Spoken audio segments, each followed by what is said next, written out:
Welcome, everybody. Cheers.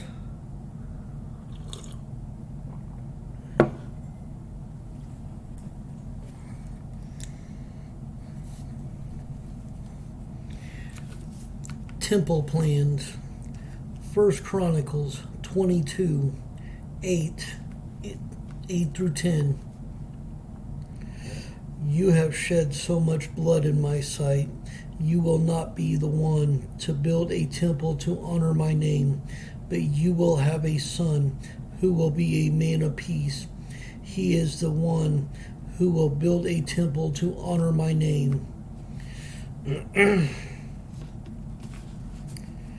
David has a palace in Jerusalem, and he wants to build a temple for God there too.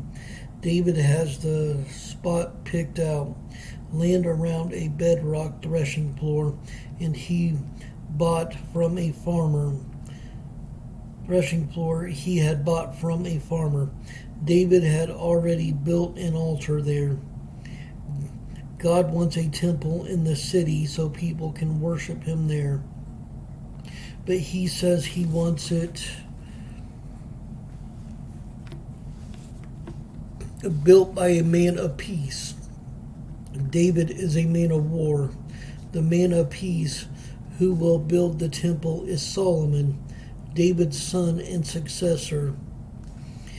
Though David stopped short of actually building the temple, he assembles much of the supplies, and he even organizes the temple ministries.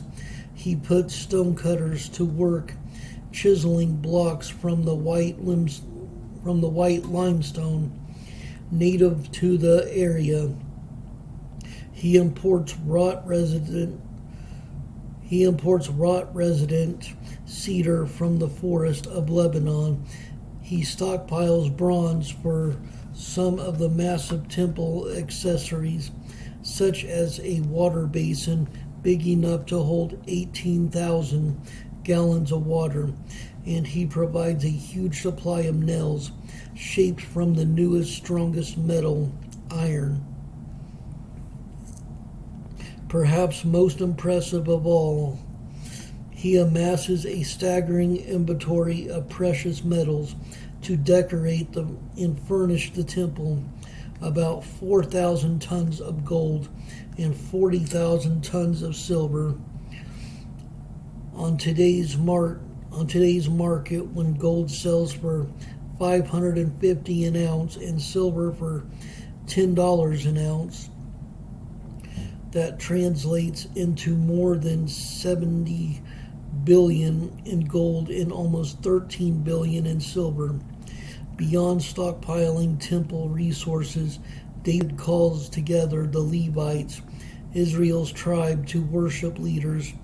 After taking a census of all Levite men aged 30 and above, he comes up with 38,000 eligible temple workers.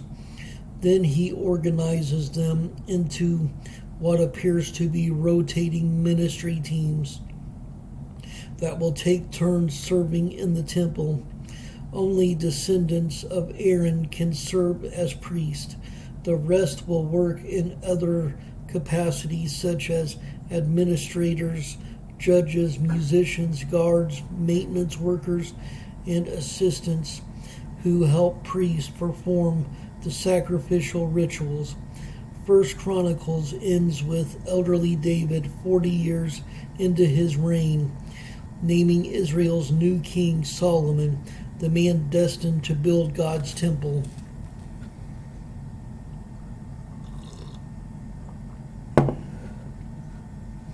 And on this side note, what's wrong with a census?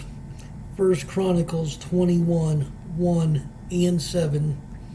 Satan rose up against Israel and caused David to take a census of the people of Israel. God was very displeased with the census, and he punished Israel for it. After securing Israel by defeating hostile nations on his borders, David ordered a census of men old enough to fight in battle. seems harmless enough. Moses had taken a census twice to count the Exodus refugees, but David's census, also reported in 2 Samuel 24, angered God, and David's commanding general had warned that it would. Bible experts today, however, aren't sure what David did that was wrong enough to warrant God's punishment. 70,000 killed in a plague. The theories are: 1. With wars ended, David didn't need to know what his available manpower was. He took the count to feed his pride with numbers he could brag about. 2. The census suggests Israel needed a huge fighting force more than they needed God, the same God who once helped Gideon and 300 men rout 135,000 Midianite invaders. And 3.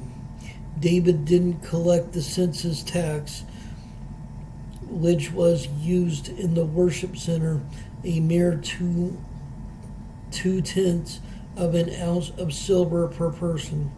Whenever you take a census of the people of Israel, each man who is counted must pay a ransom for himself to the Lord.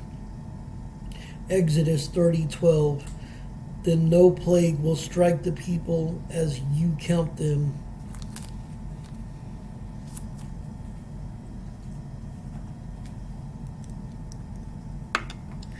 Stay blessed. Stay caffeinated.